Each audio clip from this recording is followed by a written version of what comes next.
Hi friends, welcome back to MP super kitchen. Friends, ಇವತ್ತು ಬೇಸನ್ ಲಡ್ಡು ಹೇಗೆ ಮಾಡೋದು ಅಂತ ನೋಡೋಣ. ಈ ಉಂಡೆ ತುಂಬ ಸಾಫ್ಟಾಗಿರುತ್ತೆ. ಹೆಚ್ಚು ಕಡಿಮೆ 15 ದಿವಸ ಇಟ್ಕೊಂಡು ತಿಂದ್ರೂ ಹಾಳಾಗೋದಿಲ್ಲ, ಅಥವಾ ಟೇಸ್ಟ್ ಅದೇ ಥರ ಇರುತ್ತೆ. ತುಂಬ ಸಾಫ್ಟಾಗಿರುತ್ತೆ. ಬನ್ನಿ ನೋಡೋಣ ಈಗ ಇದನ್ನು ಹೇಗೆ ಮಾಡೋದು ಅಂತ ಹೇಳಿ. ನಾನಿದು ಮೊದಲಿಗೆ ಒಂದು ಪಾತ್ರೆಗೆ 1 ಕಪ್ನಷ್ಟು ತುಪ್ಪ ತೊಗೊಂಡಿದ್ದೀನಿ. ಆಮೇಲೆ ಇದಕ್ಕೆ ಬೇಕಾಗುವಷ್ಟು, ಎಷ್ಟು ಬೇಕೋ ಅಷ್ಟು ನಾನಿಲ್ಲಿ 1 ಹಿಡಿಯಷ್ಟು ಗೋಡಂಬಿ ತೊಗೊಂಡು ಗೋಲ್ಡನ್ ಬ್ರೌನ್ ಆಗೋವರೆಗೂ ಫ್ರೈ ಮಾಡ್ಕೊಂಡಿದ್ದೀನಿ. ಒಂದು 80% ಬೆಂದಿದೆ ಅಂತವಾಗ ನಾವು ಆಗಿದೆ ಅನ್ನೋವಾಗ ನಾವಿಲ್ಲಿ ದ್ರಾಕ್ಷಿ ಹಾಕೋತಾ ಇದ್ದೀವಿ. ನೆಕ್ಸ್ಟು ಗೋಲ್ಡನ್ ಬ್ರೌನ್ ಆದಮೇಲೆ ತಕ್ಕೊಂಡ್ಬಿಟ್ಟು 2 ಕಪ್ನಷ್ಟು ಇಲ್ಲಿ ನಾನಿಲ್ಲಿ ಹಸಿ ಕಡಲೆ ಹಿಟ್ಟು ಬಳಸ್ತಾ ಇದ್ದೀನಿ. ನೆಕ್ಸ್ಟ್ ನಾನಿಲ್ಲಿ ಹಸಿ ಕಡಲೆ ಹಿಟ್ಟು 2 ಕಪ್ನಷ್ಟು ತೊಗೊಂಡು ಚೆನ್ನಾಗಿ ಇದನ್ನು ಹುರ್ಕೋತಾ ಇದ್ದೀನಿ. ಇದನ್ನು 15 ನಿಮಿಷದಷ್ಟು, 15ರಿಂದ 20 ನಿಮಿಷದಷ್ಟು ಹುರ್ಕೋಬೇಕಾಗತ್ತೆ.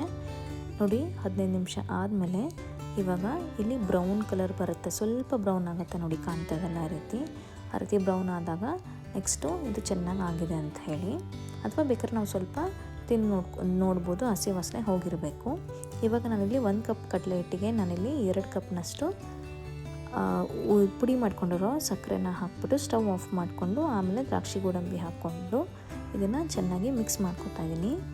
ಇದು ಸ್ವಲ್ಪ ಪೇಷನ್ಸಿಂದ ಮಾಡ್ಕೋಬೇಕಾಗತ್ತೆ. ಚೆನ್ನಾಗಿ ಸ್ವಲ್ಪ ಗಂಟಾದಂಗೆ ಆಗಿರುತ್ತೆ. ಚೆನ್ನಾಗಿ ಇದನ್ನು ಮಿಕ್ಸ್ ಮಾಡಿಕೊಂಡು ಈ ರೀತಿ ಆಗುತ್ತೆ. ಇವಾಗ ಇದನ್ನು ಬಿಟ್ಬಿಡ್ಬೇಕು ಸ್ವಲ್ಪ ಹೊತ್ತು.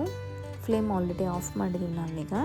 ಇದು ಸ್ವಲ್ಪ ಬೆಚ್ಚಗಾದ್ಮೇಲೆ ಉಂಡೆ ಕಟ್ಟೋ ಹದ ಬಂದಮೇಲೆ ಇವಾಗ ಇದನ್ನು ನಮಗೆ ಹೇಗೆ ಬೇಕೋ ಹಾಗೆ ಉಂಡೆ ಕಟ್ಕೊಬೋದು. ಇದು ಕಟ್ಟಾದ್ಮೇಲೆ ಕೂಡ ಸಾಫ್ಟಾಗಿ ಒಂದ್ಸರಿ ಶೇಪ್ ಹೋಗುತ್ತೆ.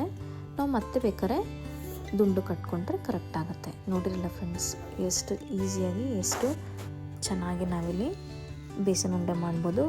ಈ ಅಳತೆಗೆ ಹೆಚ್ಚು ಕಡಿಮೆ 15ರಿಂದ 20 ಲಾಡು ಆಗುತ್ತೆ. ನೀವು ಕೂಡ ಇದನ್ನು ಮನೇಲಿ ಮಾಡಿ ಹೇಗಾಯಿತು ಅಂತ ತಿಳಿಸಿ. ಮತ್ತೊಂದು ಈಸಿ ರೆಸಿಪಿಯೊಂದಿಗೆ ಮತ್ತೆ ಬೇಗ ಮೀಟ್ ಆಗ್ತೀನಿ. ಇಲ್ಲಿವರೆಗೂ ಥ್ಯಾಂಕ್ ಯು.